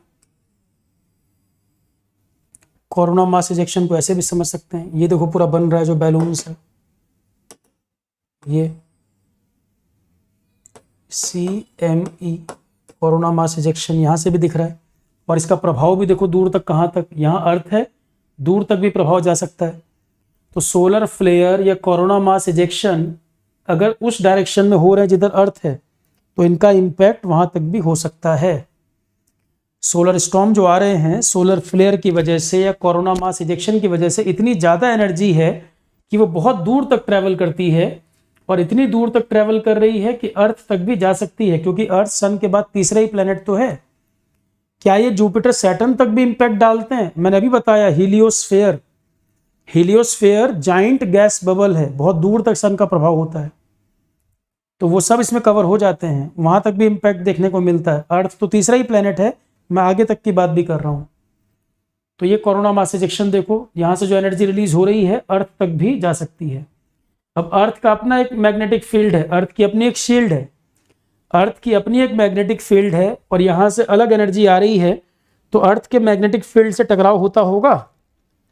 यदि कमजोर पड़ जाती होगी तो इम्पैक्ट नहीं आता होगा अर्थ पर, और यदि इसका इम्पैक्ट अर्थ की मैग्नेटिक फील्ड से ज़्यादा होता होगा तो हमारे एटमॉस्फेयर में एंटर करता होगा ये मैटर, ये हाई एनर्जी रेडिएशन मैटर कुछ ना कुछ एटमॉस्फेयर में एंटर करता होगा। अर्थ की अपनी मैग्नेटिक फील्ड है जो हमें एक प्रोटेक्टिव शील्ड देता है, सन की अपनी मैग्नेटिक फील्ड है। तो जब यहाँ से ये एनर्जी आ रही है सोलर फ्लेयर के कारण या कोरोना मास इजेक्शन के कारण या सोलर स्टॉर्म कह लो उसको, तो यहाँ से जो आ रहा है अर्थ के मैग्नेटिक फील्ड से अगर कम रह गया तब तो उसका इम्पैक्ट हमें नहीं दिखेगा, प्रोटेक्टिव शील्ड हमारी अर्थ की मैग्नेटिक फील्ड है, प्रोटेक्ट कर लेगी। पर यदि ये उससे ज़्यादा हो गया तो ये हमारे एटमॉस्फेयर में प्रभाव दिखाना शुरू कर देगा, और वो एनर्जी कई बार ज़्यादा भी होती है, नेकेड आई से कई बार हो सकता है आपको ना भी दिखे, पर उसका इम्पैक्ट ज़्यादा हो सकता है। जैसे मैंने आपको बताया था, कोरोना मास इजेक्शन जब स्पेस में होते हैं तो जो एस्ट्रोनॉट्स हैं, जो स्पेसक्राफ्ट जा रहे हैं, जो रॉकेट आप लॉन्च कर रहे हो, उनको बड़ा खतरा होता है। उनके पास कोई इलेक्ट्रॉनिक गैजेट्स अगर हैं तो उनको दिक्कत होती है, काम नहीं कर पाते, डैमेज हो जाते हैं। इसी प्रकार जब सोलर फ्लेयर बनते हैं या कोरोना मास इजेक्शन, इनका प्रभाव अर्थ तक भी देखने को मिलता है। अर्थ में जैसे आयनोस्फेयर एक लेयर है, हमारा जो रेडियो वेव कम्युनिकेशन होता है, इसी वाला कोई बच्चा होगा तो उसे मालूम होगा, F1 F2 वेव बोला जाता है एक रेडियो वेव कम्युनिकेशन। जिनको नहीं भी पता मैं बता देता हूं, एटमॉस्फेयर में कई लेयर हैं, उसमें एक जगह शब्द आएगा आयनोस्फेयर। तो जब ये हाई एनर्जी रेडिएशन आयनोस्फेयर में आती हैं तो हमारी रेडियो वेव को इनहिबिट करती हैं, रोकती हैं, डिसरप्ट करती हैं, जिसका प्रभाव हमारे कम्युनिकेशन पर पड़ता है। तो हमारा मोबाइल कम्युनिकेशन वगैरह क्या है, रेडियो कम्युनिकेशन ही तो है, रेडियो वेव पर ही तो काम करता है। उसके अलावा ग्रिड ग्रिड भी आजकल उसी से चलती है, वायरलेस कंसेप्ट पर। तो ग्रिड फेल हो गई थी अमेरिका में कुछ साल पहले।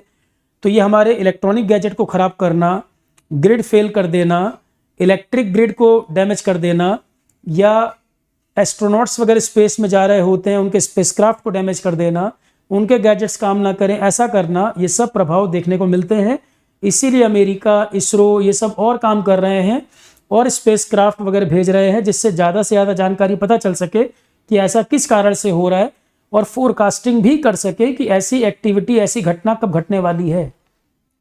क्या ये समझ आया? थोड़ा बहुत कुछ समझ आया इसके बारे में? कुछ टफ तो नहीं पढ़ा रहा हूं, समझ आ रहा है? समझने का मतलब बहुत अच्छी तरह से, जैसे पहले पढ़ते रहे हो वैसा। तो क्या इसका प्रभाव हमारे क्लाइमेट में भी, हमारे अर्थ पर जो चीजें सनलाइट पर डिपेंडेंट कर रही हैं उन पे भी पड़ता होगा? इसका मतलब सन में जो बदलाव आ रहे हैं उसका प्रभाव अर्थ पर देखने को मिल रहा है कई जगहों पर। ठीक है। इसके अलावा आपने देखा होगा नॉर्थ पोल और साउथ पोल की तरफ आसमान जो है रंग बिरंगा दिखता है। एक इमेज आपने ऐसी देखी होगी, नॉर्वे के ऊपर आसमान ऐसा दिखना, नॉर्थ पोल, इसको बोलते हैं नॉर्दर्न लाइट। आसमान ऐसा दिखना, मूवीज वगैरह में देखा होगा आपने। इस घटना को कहते हैं ऑरोरा बोरियलिस, या इसको कहते हैं नॉर्दर्न लाइट्स। नॉर्थ पोल की तरफ देखने को मिल रहा है, नॉर्वे वगैरह भी पड़ जाते हैं नॉर्दर्न लाइट्स, या इसको ग्रीन लाइट्स भी कहते हैं। तो सन से जब हाई एनर्जी रेडिएशन आती हैं, सन से जब हाई एनर्जी रेडिएशन आती हैं और आयनोस्फेयर में, एटमॉस्फेयर की बहुत ऊपर की लेयर में, आयनोस्फेयर की बहुत ऊपर की लेयर में ये जो हाई एनर्जी सोलर रेडिएशन आती हैं, जब वो ऑक्सीजन से रिएक्ट करती हैं तो ग्रीन कलर और रेड कलर देती हैं। सन की तरफ से जो हाई एनर्जी रेडिएशन जो आयनोस्फेयर में पहुंचती है ऊपर, तो वहां पर जो ऑक्सीजन, हालांकि बहुत कम ऑक्सीजन नाइट्रोजन आयनोस्फेयर में मौजूद है, वो काफी ऊपर की लेयर है एटमॉस्फेयर में।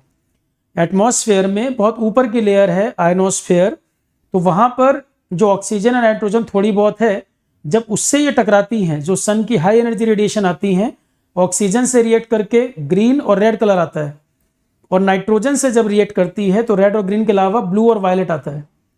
नाइट्रोजन से जब रिएक्शन होगा तो कलर देगा ब्लू और वायलेट। इस घटना को ऑरोरा बोरियलिस कहते हैं, या नॉर्दर्न लाइट्स या ग्रीन लाइट्स। तो आर्कटिक क्षेत्र की तरफ जो कंट्रीज पड़ते हैं वहां पर ये फिनोमेना आपको देखने को मिलेगा।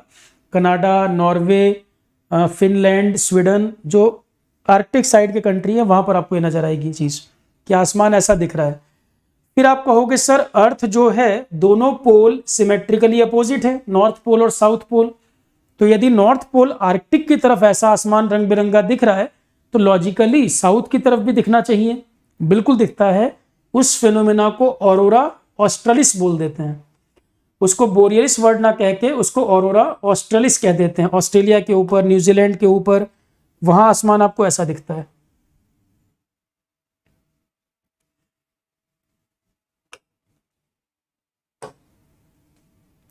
ये रहा, इसको कहते हैं ऑरोरा ऑस्ट्रलिस। ये साउथ पोल की तरफ दिखता है, southern lights.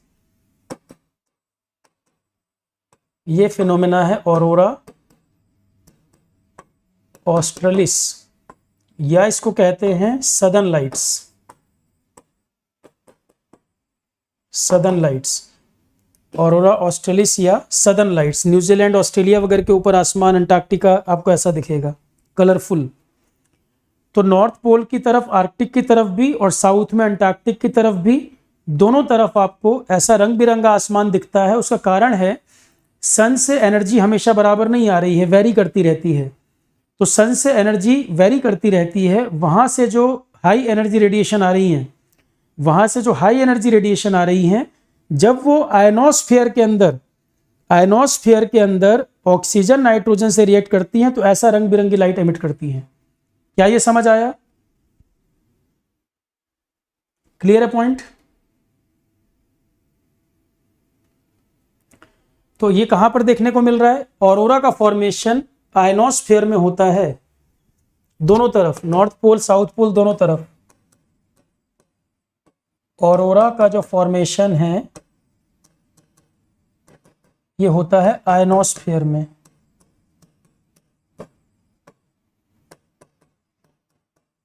Takes place in ionosphere. Detail में कल लिखवाऊंगा मैं सारी चीजें, डिटेल में कल सारी चीजें लिखवाऊंगा, अभी बस ये जान लो।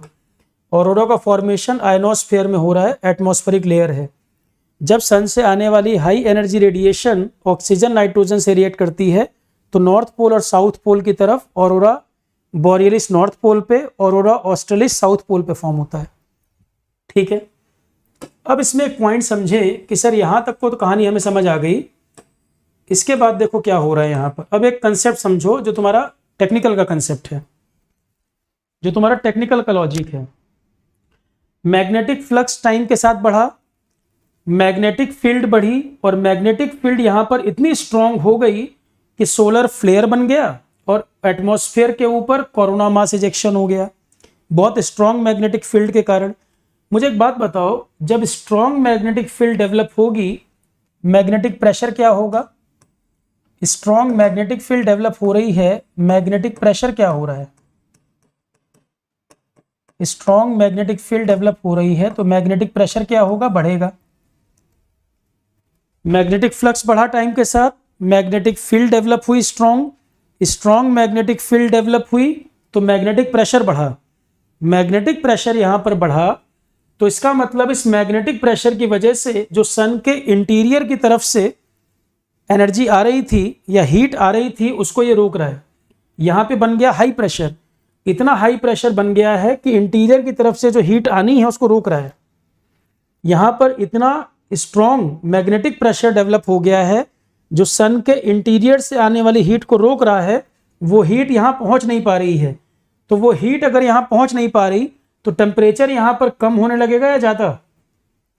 स्ट्रॉन्ग मैग्नेटिक फील्ड की वजह से स्ट्रॉन्ग मैग्नेटिक प्रेशर बना, उस स्ट्रॉन्ग मैग्नेटिक प्रेशर ने यहां पर हीट को आने नहीं दे रहा है, यहां पर ये डार्क कंडीशन बनने लग रही है। सन की हीट अंदर से जो इंटीरियर से मिल रही है इसको नहीं पहुंच पा रही, यहां नहीं पहुंच पा रही तो ये होने लगेगा डार्क, डार्क होने लगेगा और इसका टेम्परेचर अगल बगल के मुकाबले गिरने लगता है। अगल बगल के मुकाबले यहां का टेम्परेचर गिरने लगेगा लगभग 4000 से 4200 डिग्री के आसपास टेम्परेचर गिर गया है। ये कोई ठंडा नहीं है, 4000 डिग्री ठंडा थोड़ी है, पर अगल बगल के मुकाबले जहां 5400 डिग्री है उसके कंपैरिजन में कम है। अगल बगल में टेम्परेचर जहां 5400 डिग्री है उसके कंपैरिजन में ये 4000 से 4200 डिग्री के आसपास आ गया ये एरिया, क्योंकि स्ट्रॉन्ग मैग्नेटिक फील्ड है, स्ट्रॉन्ग मैग्नेटिक प्रेशर बन रहा है, एनर्जी बहुत ज्यादा इकट्ठा हो गई है। इतना ज्यादा प्रेशर हो गया है कि इंटीरियर से जो हीट आनी है वो इतना हाई प्रेशर है कि यहां पहुंच ही नहीं पा रही, अगल बगल में फैल जा रही है पर वो हीट यहां नहीं पहुंच पा रही, इधर जहां मैग्नेटिक फील्ड बहुत ज्यादा, मैग्नेटिक प्रेशर ज्यादा होने के कारण। तो यहां बहुत मैग्नेटिक फील्ड होने के कारण मैग्नेटिक प्रेशर बढ़ गया, यहां पर हीट को पहुंचने नहीं दे रहा, तो ये एरिया डार्क दिखने लगेगा आपको। विजिबल लाइट में आप इसको देखेंगे तो डार्क दिखने लगेगा, ये विजिबल लाइट में आप इसको देखेंगे तो ये आपको एरिया नजर आएगा डार्क। क्लियर है?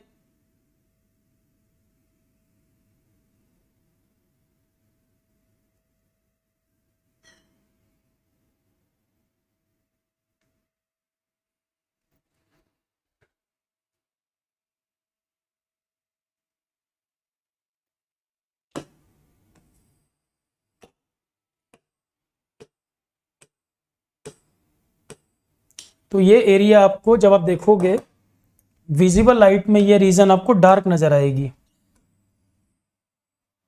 जहां पर ये हीट पहुंच नहीं पा रही है ये एरिया आपको डार्क दिखने लगेगा। इसे कहते हैं सन स्पॉट, मतलब सन के पूरे ब्राइट चेहरे पर ये काला धब्बा नजर आ रहा है, सन के ब्राइट चेहरे पर ये काला धब्बा दिख रहा है, इसको सन स्पॉट बोलते हैं। सन स्पॉट क्यों बना है? क्योंकि बहुत स्ट्रॉन्ग मैग्नेटिक फील्ड यहां पर इकट्ठा हो गई थी, इतनी स्ट्रॉन्ग मैग्नेटिक फील्ड हो गई थी कि मैग्नेटिक प्रेशर बहुत ज्यादा हो गया था। सन के इंटीरियर से जो हीट आ रही है वो यहाँ पहुंच ही नहीं पा रही है, आसपास फैल जा रही है, यहाँ नहीं पहुंच पा रही हाई प्रेशर के कारण, तो सन स्पॉट बन जाता है। और सन स्पॉट को भी जूम करके दिखाया जाए तो इसके अंदर 2 सर्कल होते हैं, अंदर का हिस्सा ज्यादा डार्क होता है, इसको अम्ब्रा बोलते हैं, अंदर वाला जो हिस्सा है ज्यादा डार्क है, अम्ब्रा। बाहर वाला जो हिस्सा है कम डार्क है, पेनम्ब्रा। मतलब सनस्पॉट के दो रीजन होते हैं। इसको जूम करके देखेंगे अगर तो आपको दो रीजन नजर आएंगे इसमें, अम्ब्रा, पेनम्ब्रा। तो 11 साल के प्रोसेस में ये एक्टिविटी दिखती है इस तरह से। 11 साल के प्रोसेस में ये एक्टिविटी नजर आती है। सन के ऊपर बनते हैं सन स्पॉट। इनका साइज बहुत ज़्यादा भी हो सकता है, छोटे भी हो सकते हैं, इवन अर्थ से बड़े भी हो सकते हैं।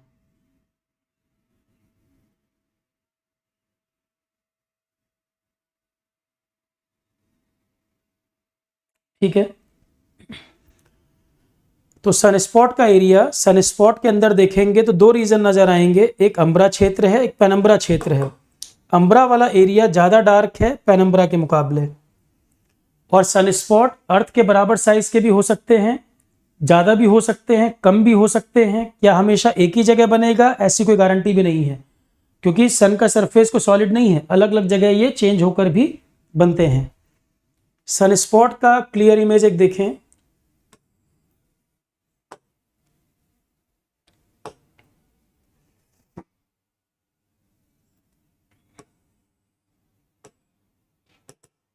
ये सनस्पॉट है, देखो सन के ब्राइट सरफेस पर ये एरिया सनस्पॉट है। इसको भी ध्यान से देखोगे, अंदर वाला एरिया डार्क है, किनारे किनारे रेड है। अंदर वाला अम्ब्रा, किनारे वाला पेनम्ब्रा। अंदर अम्ब्रा, किनारे पेनम्ब्रा। सनस्पॉट के ही दो एरिया हैं। तो सनस्पॉट बहुत बड़े हो सकते हैं, अर्थ के बराबर भी साइज के हो सकते हैं, मैंने बताया। क्लियर है?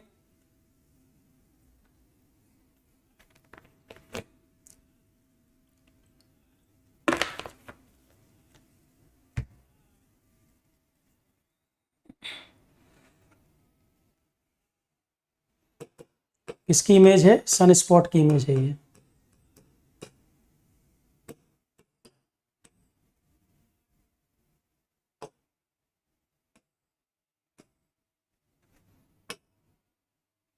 और देखना चाहे सनस्पॉट, ये सनस्पॉट।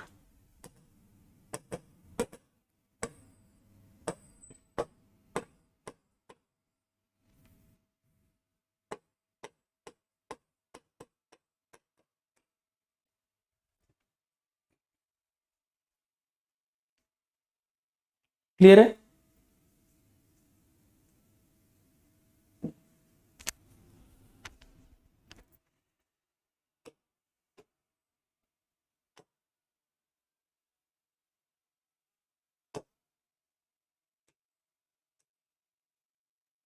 अम्ब्रा, पेनम्ब्रा और देखना चाहे यहां से देख लो।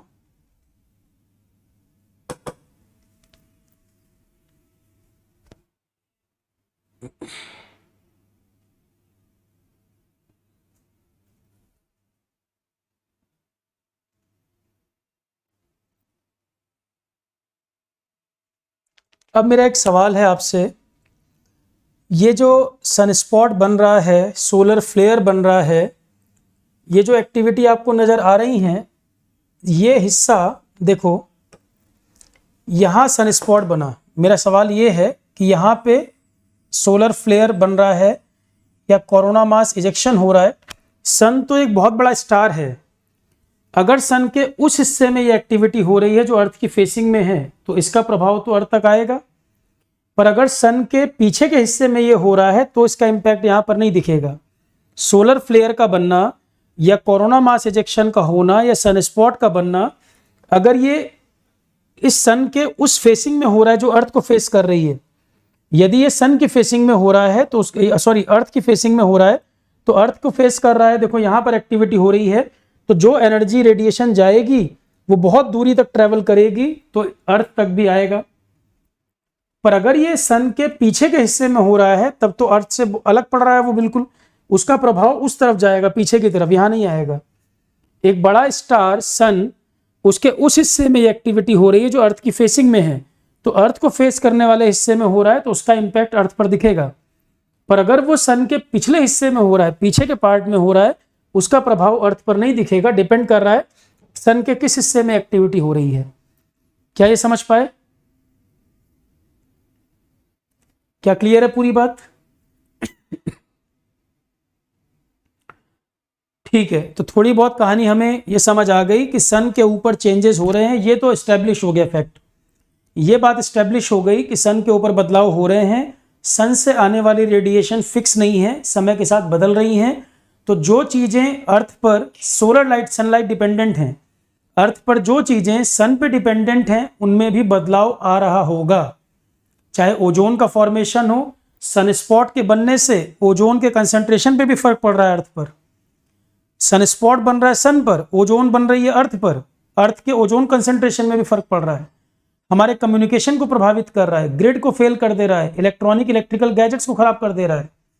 ठीक है, उसके अलावा क्लाइमेट में फर्क डाल रहा है, सीजन फॉर्मेशन में अंतर कर रहा है। सन का प्रभाव अर्थ तक भी इन सब चीजों पर देखने को मिल रहा है। ठीक है, सोलर फ्लेयर के बारे में एक लाइन मैंने यहां लिख दी है, ये ऐड कर लो पॉइंट जो मैंने समझाया है, यहां लिख दिया है। सोलर फ्लेयर क्या होता है? A solar flare is an intense burst of radiation, फटना, जैसे सन जो है एक हिस्से से फट के रेडिएशन बाहर निकल रही हो। तो a solar flare is an intense burst of radiation coming from the release of magnetic energy associated with sunspot वाला एरिया, और it release energy, light and high speed particle into the space. Space जो है vacuum है, vacuum में sound travel करता है कि light travel करती है, जरा बताना। स्पेस वैक्यूम है, वैक्यूम में साउंड ट्रेवल करता है कि लाइट ट्रेवल करती है, कि दोनों ट्रेवल करते हैं? लाइट ट्रेवल कर सकती है इसमें, वैक्यूम में लाइट ट्रेवल कर सकती है, और लाइट की स्पीड साउंड से कहीं ज़्यादा होती है। बेसिक साइंस के फंडा है ये। लाइट वैक्यूम में ट्रेवल करती है और लाइट की स्पीड साउंड की तुलना में कई गुना ज़्यादा होती है। नहीं तो अगर वैक्यूम में ट्रेवल नहीं करती तो सोलर रेडिएशन वहाँ से लाइट हम तक कैसे पहुँच पा रही है स्पेस में ट्रेवल करके? सन से लाइट अर्थ तक पहुँच रही है, वैक्यूम में ट्रेवल करके कैसे आ पाती अगर वैक्यूम में ट्रेवल ना कर पाती? ठीक है, चलो यहाँ तक की कथा समाप्त। अब कल हम इसके आगे बात करेंगे। आज जो मैंने बताया है कोई भी जीएस की बात नहीं की है, ये प्योर टेक्निकल कंसेप्ट पर ही बात हुआ है। पूरा जितना डिस्कशन आज हुआ है प्योर टेक्निकल कंसेप्ट पर है, कल जो डिस्कशन होगा वो भी टेक्निकल बेसिस पर ही होगा। ये साइंस वालों को बहुत आसानी से बात समझ में आ सकती है। ठीक है, तो कल का जो डिस्कशन है धीरे धीरे फिर हम ओजोन का फॉर्मेशन कैसे हो रहा है अब उसकी तरफ बढ़ेंगे। ग्लोबल वार्मिंग क्यों हो रही है, धीरे धीरे करके एटमॉस्फेयर में लेयर कौन कौन सी हैं, किस लेयर में कैसे टेम्परेचर वेरी कर रहा है, अब हम धीरे धीरे आगे बढ़ेंगे इसमें। ठीक है, चलो आज यहीं तक रखते हैं। 9 बजे बुद्धिज्म वाली क्लास सेकंड लेक्चर है उसका आज। कल फिर आगे इसके आगे कहानी बढ़ेगी। एक क्वेश्चन आपका जो पोल शिफ्टिंग का रह गया था, कल जब मैं इसको कंप्लीट करूंगा तब मुझे याद दिला देना। कल जब कंप्लीट करूंगा तब इसको पूछ लीजिएगा। यार मैंने आशुतोष बार बार कहा है अलग अलग ईएससी और सीएससी की बात मत करो। 3rd, 4th, 5th chapter as it is common है सारे एग्जाम के लिए। आप बीच बीच में एक एक क्लास में आ रहे हो, बार बार डिस्टर्ब मत करिए। मैंने बार बार बोला है 3rd, 4th, 5th चैप्टर पूरा सारे एग्जाम के लिए कॉमन है। 1st चैप्टर सारे एग्जाम के लिए कॉमन है। 2nd चैप्टर में जो टेबल बोली हैं, 2nd चैप्टर टेबल जो है वो आपका ईएस में नहीं आएगा, बाकी एग्जाम के लिए है। बुद्धिज्म वाला ईएस के मतलब का नहीं है, अदर एग्जाम के लिए है। ईएस का पहले सिलेबस देख लो आप। हिस्ट्री ईएस के सिलेबस में नहीं है, वो एक जनरल टॉपिक है, 2 लोगों के लिए फायदेमंद है, हिस्ट्री जिनको पढ़ना हो और जनरल नॉलेज के लिए जो पढ़ना हो। ईएस के लिए Buddhism exam point of view से नहीं मतलब का है। ठीक है क्लास, थैंक यू ऑल।